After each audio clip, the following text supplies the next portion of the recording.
So I understand how that goes, but I want you to understand that after today, you know, we might have to talk to you about a couple things, but after today, it's going to be really hard for you to say, you know what, I was thinking and I dropped him and I forgot about it. You know, it doesn't seem like an accident then, but if you told us today, listen, detectives, I was changing him, he was going crazy, he fell out of the changing table, he seemed fine, so I didn't say nothing, there was no one else in the room, and I couldn't leave. I monitored him, he seemed fine, all of a sudden, I seen him shut his eyes, I decided that at that time, I've got to get help, that he wasn't fine. If that's the case, please tell us. Please, don't help yourself. I am telling you the truth. I did not drop him. Nothing serious. Did you hit him in the head? Nope. Did you do anything to contribute to any of these marks on his head? No. Nothing? I swear, nothing. Okay. When you say nothing serious, what do you define as serious? That I would never put my hands on him. I don't even recall putting or hitting him. Even if he was crying or whining so bad, I get a little frustrated, because he's screaming, but I would deal with it. I would be like, it's understandable, but I wouldn't pick him up any other type of way. Melissa, you said you don't recall.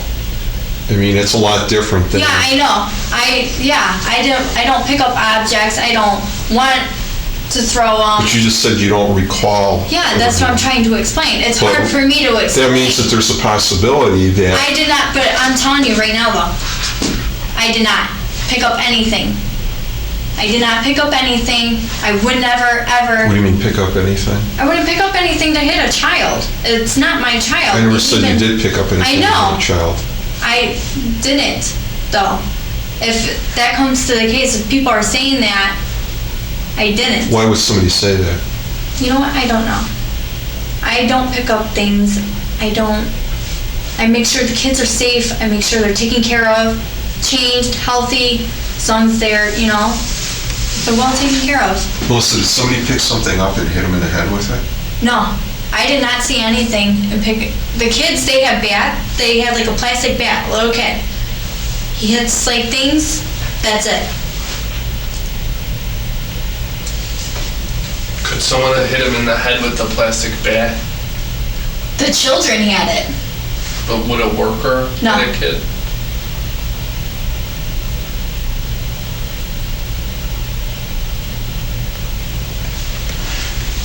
Did you lose your patience and hit him? No. You sure? Yep. Positive. Because if you did, it's understandable. No, I know. It's very freaking stressful dealing with one baby, I know. I know I never knew it till I had my own because I never watched babies in my life. But it fucking makes you lose your mind. Yeah. I mean, those are the best words. I'm not trying to not be professional. You can lose your mind sometimes because they'll go screaming. You're trying to get other stuff done, and that's only one. So I can understand if someone all of a sudden, they lose their mind for a second and they hit a kid. I totally understand why someone would do that. Yeah. We've had incidents where people just flat out black out. And the next thing you know, I mean, because they get aggravated, they get frustrated. We had a lot of that with husbands and wives and domestic arguments.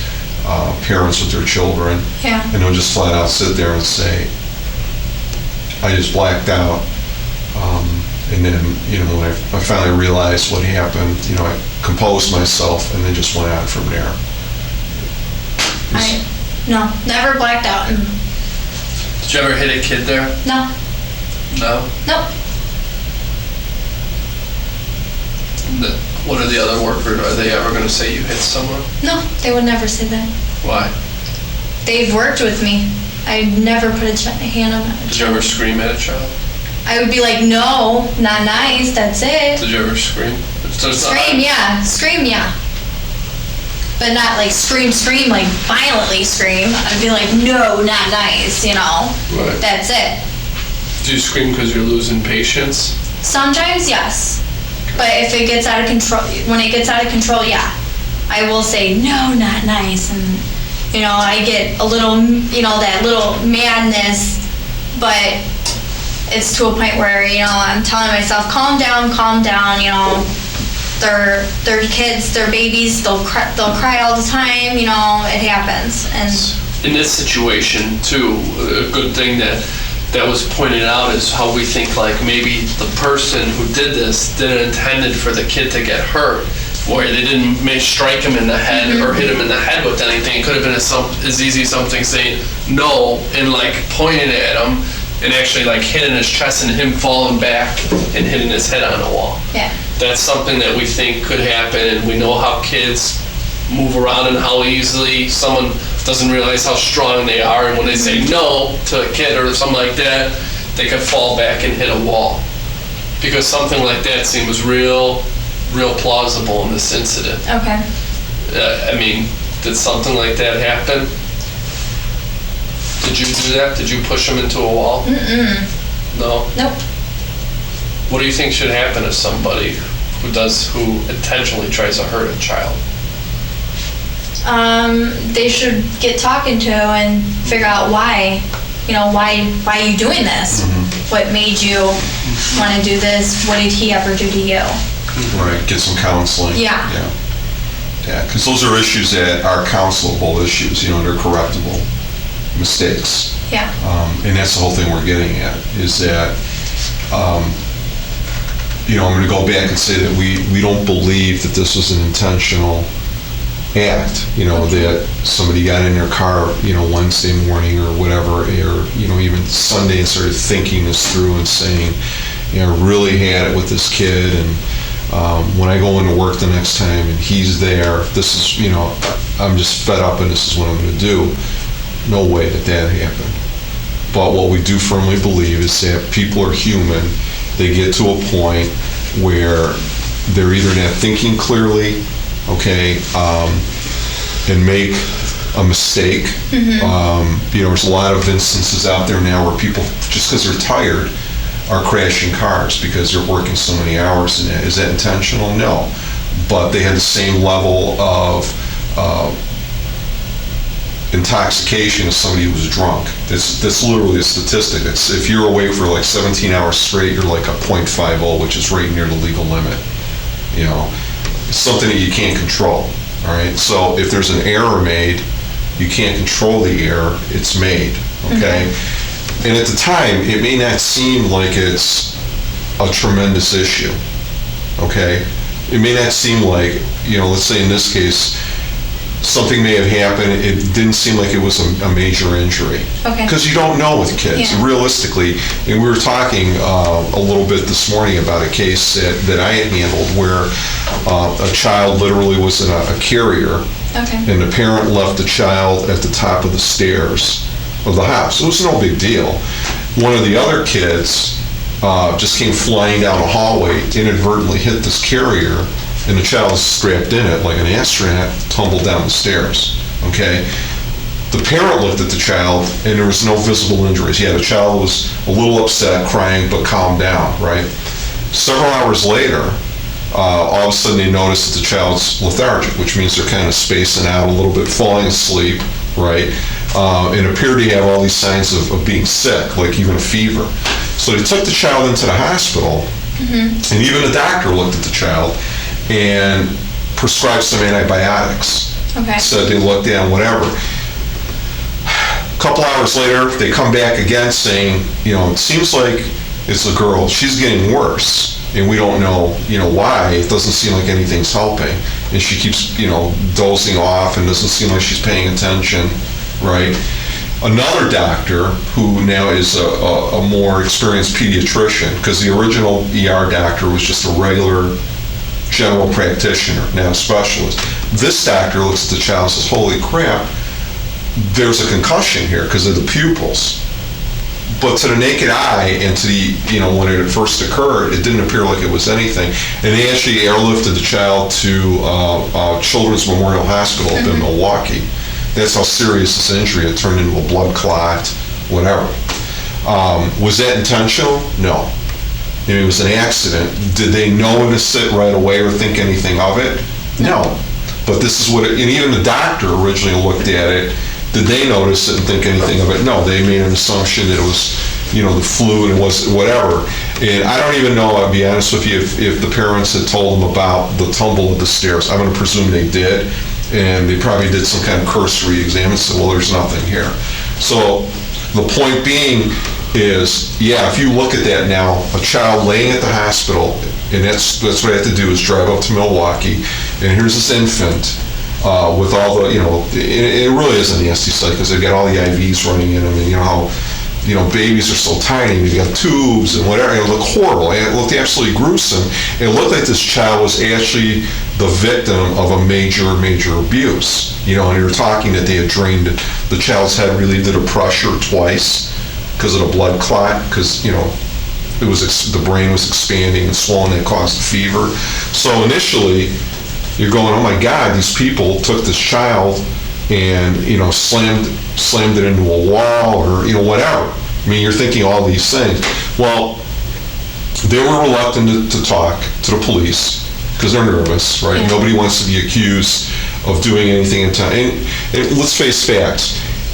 Even us, if we're driving down the street and the red lights go on, to this day, and I've been a cop a long time, you still get nervous. Yeah. Even though you're probably going to get the courtesy of getting out of it, and it's just another policeman. So anytime the police talk to you, and these parents were looking at me like I was being accusatory, and I'm going to take their child away, and this is going to get into the newspapers, and I'm going to lose my job, and people are going to look at me as I'm a bad parent or whatever.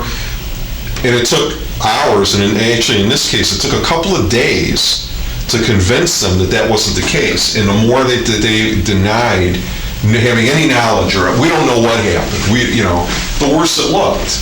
Because denials like that with facts in front of us, I mean, we already have these facts, just imply that there's deception, that a person's flat out lying to us. And the more and more that goes on, the more and more you feel like you're being manipulated and you're giving these people every opportunity. Once they cleared the air on this and everything fell into place and everything made sense, it was a done deal. We were finished, okay? Child went through rehab, DCFS got involved. Do we like them getting involved? We don't have a choice in it, okay? They have to investigate any child-related incident. I'll be quite honest with you. Would they talk to you? Without our knowledge, when you told us that was realistically the first time we knew that anybody had made any kind of an accusation or threat to you, is that appropriate? No, absolutely not, okay? We could easily bring you in here and sit you down and say, this is what we're going to do, this is what we believe, this is what we're accusing you of. We're not doing that, okay? We always go by, at least I do, and again, I'm going to go back to us making immediate assessments of you and your personality, all right? Okay. Does a person intentionally do something? It's a big, big difference between intentionally and spontaneously or accidentally. It's a big character difference. That's how people are judged, whether they're bad people and they're evil and they plan and they intentionally do things. And let's say you had a history of these accidents there. Well, then you got a track record. Well, you don't have one, right? You're a good employee who obviously cares about the kids, right? I'm going to presume that your employers are smart enough, because it's their business, and even your coworkers, because they work in this business, that they're all dedicated people who want to work with children, who are good at it, and they don't go into this as some kind of a plot to get into a system where they can abuse kids. That's not the case here. But when you're dealing with kids, they're unpredictable, they're spontaneous, they do stupid things. I can remember the first time I had to take my daughter to an emergency room. Literally, we found out that she was allergic to Benadryl, okay?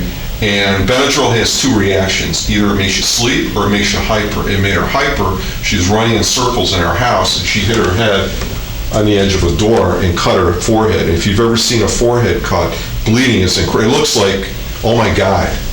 Yeah. Okay? But that's spontaneous. It's something that's not preventable. Okay? What was I going to do? Tie her up or whatever.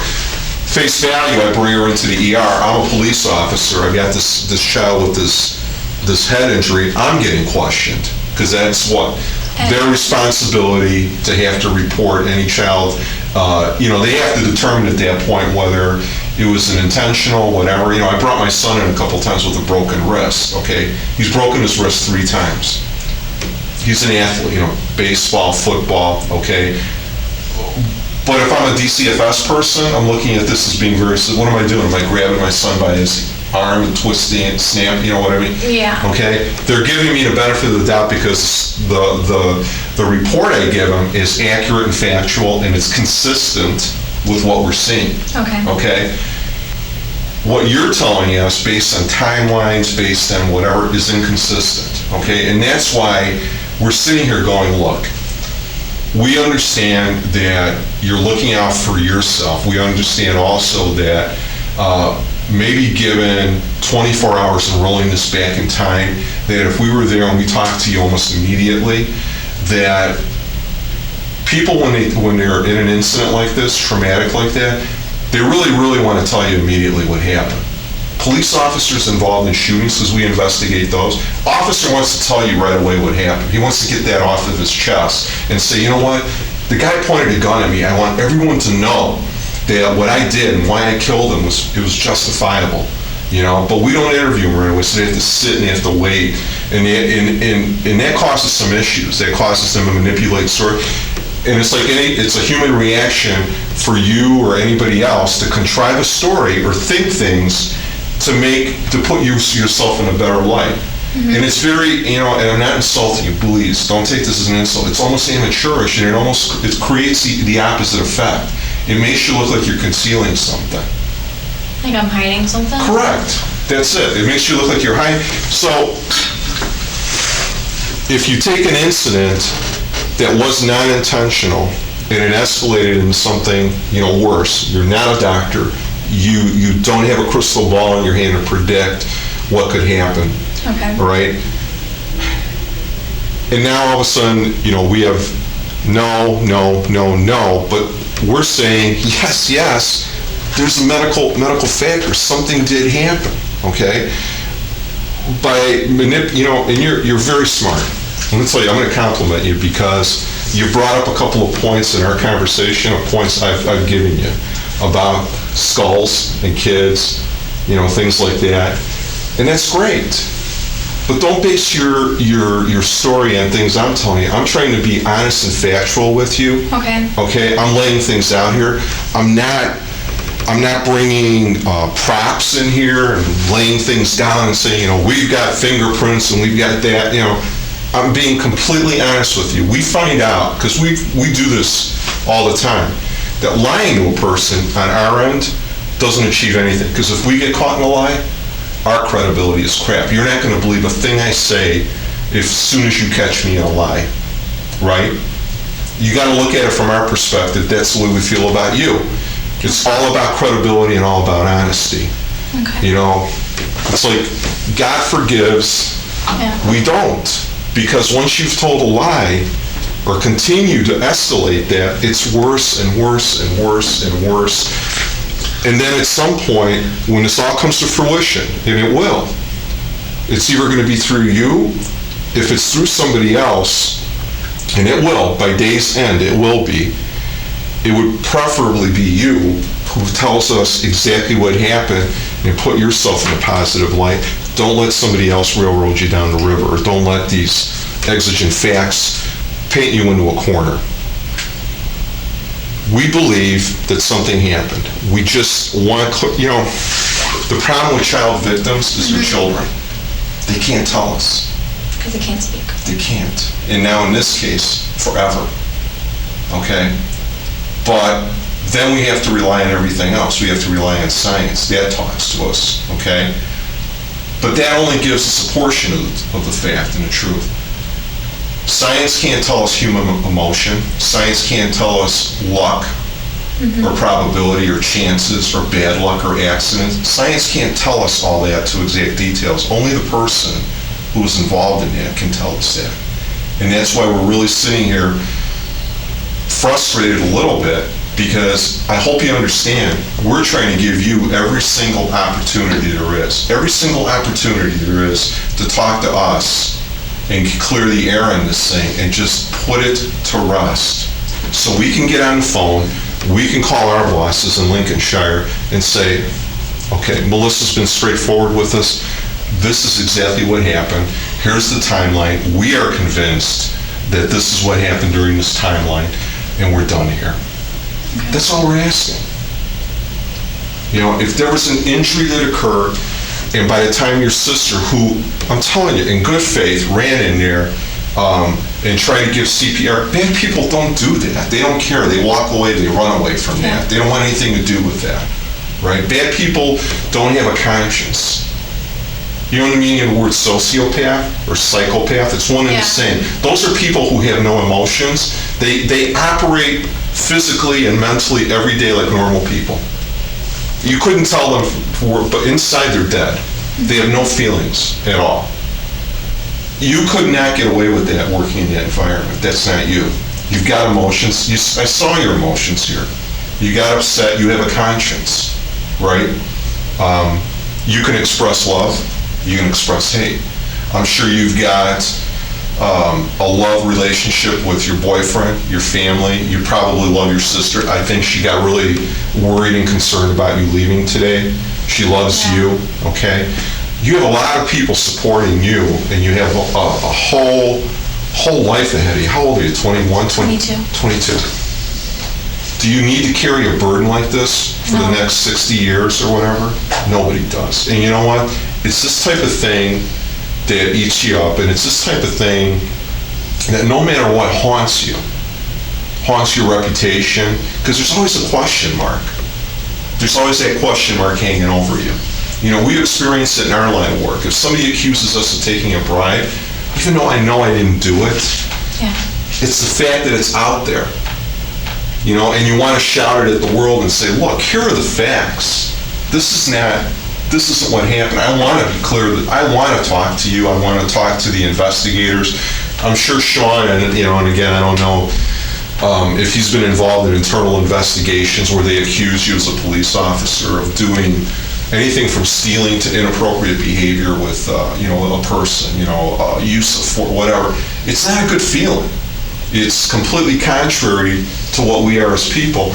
This has got to not be a good feeling for you, because it's got to be completely contrary to who you are and what you're all about.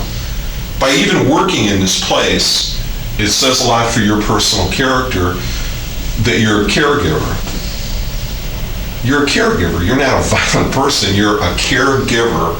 You take care of these children. Yeah, is it gonna be a perfect world every day you go in? No, they're kids. They aggravate the hell out of their own parents. He'll tell you. I'll tell you.